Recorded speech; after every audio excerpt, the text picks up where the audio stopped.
Көктер мен жердің меңгеруі Аллаға тән, және қайтар жерде Алла жақ.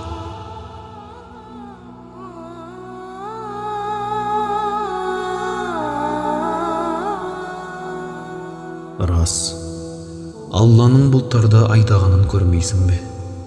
Сосын оның араларын біріктіреді.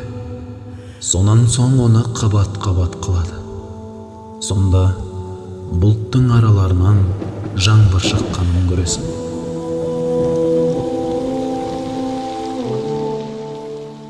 Және аспанның ішінде бұршағы бар бұлт тауларын түсіреді де, ол арқылы қалаған пендесіне апат жеткізіп, қалағанынан бұрып әкетеді. Найзағайдың жарқылы көздерді әкете жаздайды.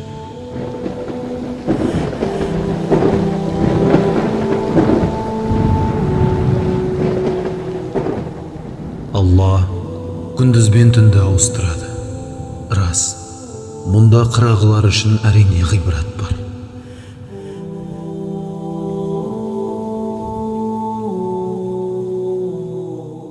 Алла барлық жандықты судан жаратты.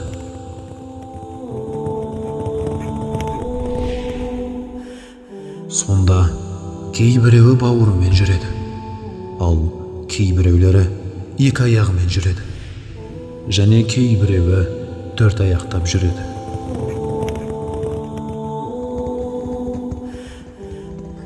Алла қалағанын жаратады. Рас, Алланың әр нәрсеге толық күші жетуші. Расында ашық баян етуші аяттарды түсірдік. Сондай-ақ Алла қалағанын тура жолға салады.